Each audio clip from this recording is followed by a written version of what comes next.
The last light of the day draped itself across the prairie like a torn ribbon of gold, trembling as if it, too, feared the coming night. Calder Brannigan stood outside his cabin, a mountain of a man carved out of old storms and quiet regrets, when he heard the soft crunch of footsteps behind him, unsteady, fragile, carrying the weight of a world that had collapsed only hours before.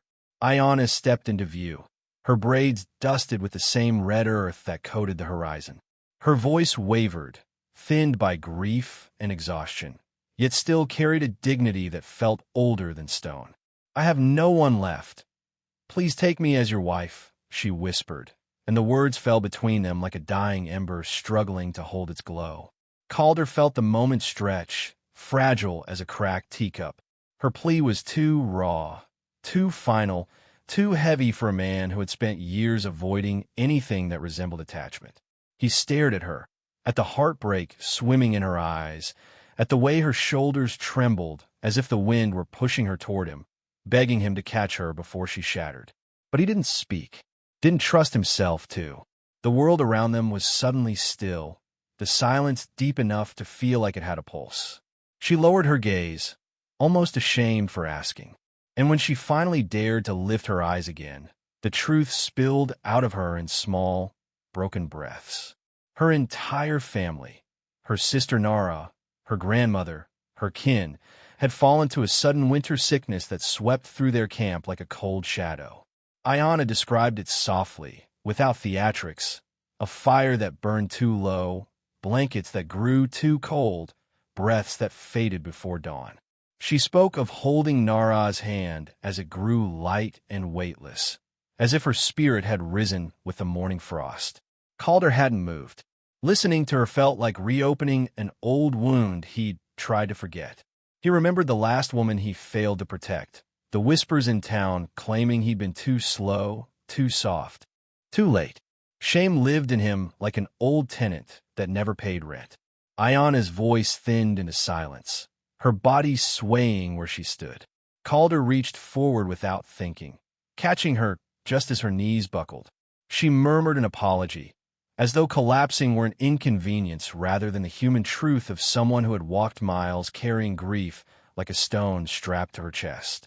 He didn't answer. He simply swept her into his arms, the gesture quiet and unsure, and carried her toward the cabin. Inside, the air smelled of pine resin and old leather. Calder set her down near the fire, which he coaxed back to life with slow, deliberate movements. When he draped a wool blanket over her shoulders, she flinched, then relaxed, her eyes fluttering closed in weary relief. She whispered again, barely more than breath, "I'm sorry to trouble you." Calder crouched beside her. "You're not trouble," he said, but even he wasn't sure if she heard him. She was already drifting, the firelight dancing across her face like a final lullaby to a day that had taken too much from her. The room grew warm, but Calder couldn't shake the cold that lived beneath his ribs. He sat at the edge of the fire's glow, arms resting loosely over his knees, watching the flames climb and fall. Every few minutes, Ayanna shifted in her sleep, murmuring Nara's name. Calder's jaw tightened. He didn't know this girl, didn't know her past, her customs, her future, but in that moment he knew one thing clearly. No one should be left alone on a night like this. Outside, the small town of Red Hollow flickered in the distance, its kerosene lanterns glowing like watchful eyes. Morning would come with its gossip, its opinions, its judgments sharpened like arrows. Calder felt the pressure of it already, like heat building beneath his collar.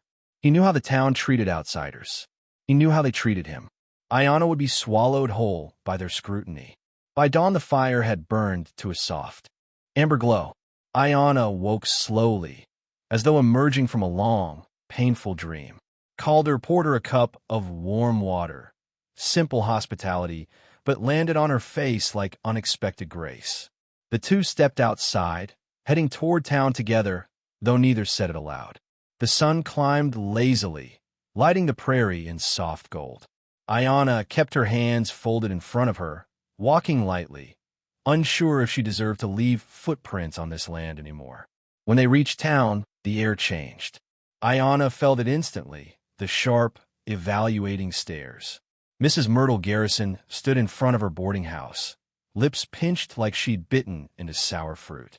"You're looking for a room?" she asked, though her tone said she'd already decided the answer. "I'm afraid we're full, and I don't take in people I don't know."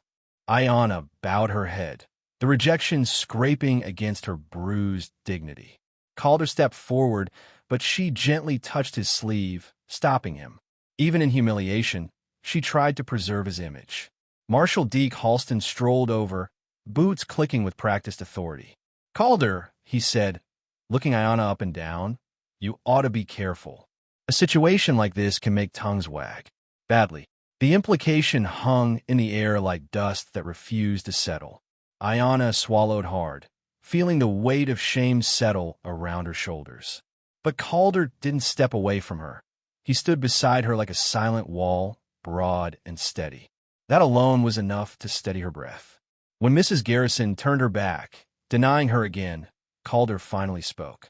"You can work in my barn," he said quietly to Ayanna, "if you want, just until you find your footing." She nodded, gratitude shining through the cracks in her sorrow. In the barn, Ayanna found small pieces of herself again. She mended old saddles, braided rope, stitched worn harnesses, all with the careful, steady hands of someone who had been taught to craft with love. Old Tom Beck, the blacksmith, paused in the doorway, watching her work. "Good hands," he muttered with a grudging respect. "Good heart, too." Those words were like warm water over a frostbitten wound. She didn't reply, only dipped her head in thanks. That evening, when the sun dripped soft pink across the sky, Ayanna approached Calder with a leather strap she had repaired. She held it out, her fingers trembling from both effort and the fragile fear of taking up too much space in his life. Calder reached to take it, and their fingers brushed. The touch wasn't romantic. It wasn't electric or passionate. It was two lonely souls recognizing the warmth of another human being. Both froze, not from desire, but from the terrifying awareness of how much they needed that simple contact. Ayanna pulled her hand back. Calder looked away first, and as dusk swallowed the barn, the air between them thickened. Not dangerous, not forbidden, but quietly charged with something they were both too wounded to name. The morning began with a hush, the kind that hangs over a town just before trouble chooses its shape. Calder tightened the saddle straps on his horse, while Ayanna sorted the leather pieces she had mended, the early light painting her in a soft amber halo. She worked quietly, her back straight, her hands steady, yet Calder could sense something brittle beneath her calm, like a thread pulled too tight. He didn't need long to find out why. Marshal Deke Halston approached the barn with slow, deliberate steps, boots grinding against the dirt as if announcing a verdict.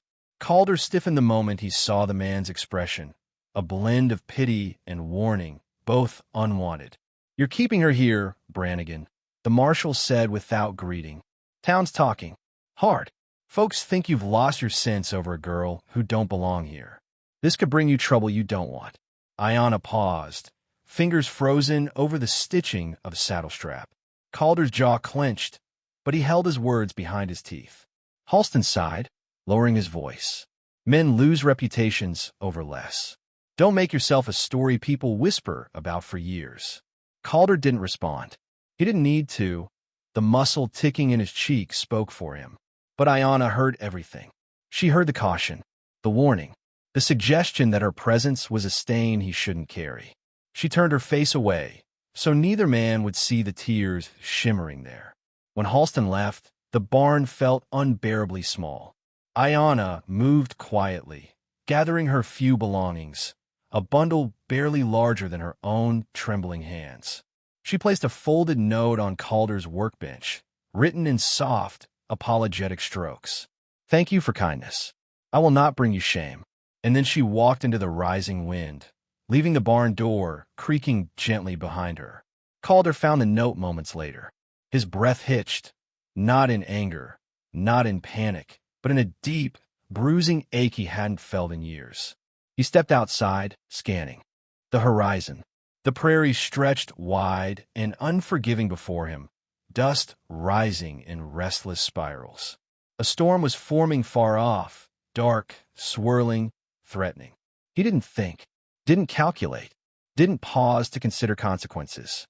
He simply saddled his horse, swung into the seat, and rode hard into the growing wind. The sky dimmed as he raced across the open land, the dust storm swelling like a living beast. Grit stung his eyes, but he pressed forward, shouting her name into the gale. The world narrowed to the thundering heartbeat of his horse and the desperate hope that he wasn't too late. He found her near a rocky ridge where the earth dipped into shadow. She was bracing herself against the wind, shawl flapping behind her like a wounded wing. She didn't scream or fight the storm. She simply endured it, head bowed, as though she'd spent her whole life learning to stand through things that tried to break her. Calder leapt from his horse, battling the slicing wind. He wrapped his coat around her shoulders, pulling her close. Her eyes widened with disbelief. "You shouldn't be here," she said, voice cracking. "I can't let them ruin your life." The wind roared, and Calder had to lean close for her to hear him. His voice wasn't loud, but it carried a depth she had never heard from him. "You're not ruining anything," he said. "You're the first peace I've known in years." Her breath hitched, lost between storm and emotion. He lifted her gently onto the horse, shielding her with his body as they fought their way toward shelter. The abandoned line shack appeared through the dust like an old ghost. Crooked roof, peeling boards, a survivor of storms long past. Inside, the world fell silent. Calder lit a small lantern, the glow softening the sharp edges of their fear. Ayanna sat near the wall, wind-tangled hair draped around her like a cloak, her eyes reflecting the tiny flame. They spoke slowly, not out of caution, but because words felt sacred in a moment like this. Calder told her about the woman he once failed to protect, the one he couldn't save. Ayanna shared memories of Nara, how her laughter once danced like river water, how the sickness stole it too quickly. Their stories didn't heal their wounds, but they fit together like two halves of a truth neither had known they were missing. When the storm eased, the faint jingle of spurs approached the shack. Marshal Halston stepped inside without knocking. His gaze swept over them. Ayanna wrapped in Calder's coat, the lantern between them, the storm-marked faces. "So this is what folks are whispering about," he muttered. "Brannigan, you get yourself tangled in things you shouldn't." Ayanna lowered her head, prepared for blame she'd grown accustomed to receiving. But Calder stood, not with aggression, not with fire, but with a quiet steadiness that felt heavier than any shout. "She isn't trapping me," Calder said, "and she sure as hell isn't ruining my name. She's here because I chose to help her, because she deserves dignity." Halston stared at him, surprised, maybe even shaken, but he said nothing more. The wind outside finished the argument for him. By the time they returned to town, word had spread. People watched from porches and windows, expecting shame or apology. Instead, Calder lifted his chin and walked through the street with Ayanna beside him. Not behind him, not hidden, but beside him. He stopped in front of Mrs. Garrison's boarding house and spoke loudly enough for everyone nearby to hear. "Ayanna will stay under my protection," he said. "Not as a burden, not as a secret, as someone rebuilding her life, same as anyone else in this town once did." Gasps rustled across the street, whispers darting like startled birds. But Calder didn't flinch, and Ayanna, for the first time in days, felt the tight ring of shame around her chest loosen just enough to let in a full breath. Later, when the sun softened into evening and the gossip lost its immediate bite, they returned to his cabin. He held the door open for her, not commanding, not insisting, simply offering. "You're welcome to stay," he murmured, "as long as you wish. No promises, no expectations, just shelter." Ayanna stepped inside, pausing only long enough for her hand to brush his. A quiet thank you passed between them, wordless, warm, full of unspoken possibility. Outside, the prairie breathed. Inside, a new chapter gathered itself like a seed catching the first hint of spring. And somewhere in the space between their heartbeats, a narrator's voice rose, soft, reflective, carrying the wisdom of long-worn boots on dusty trails. Sometimes life does not save us with thunder or miracles. Sometimes it saves us through the quiet grace of another human being choosing not to walk away. Dignity, once restored, becomes a lantern in the dark. Hope grows slowly, like roots beneath a stubborn winter, but it grows all the same. And in the wide, unkind silence of the world, the gentlest acts are often the ones that keep us alive long enough to see dawn again.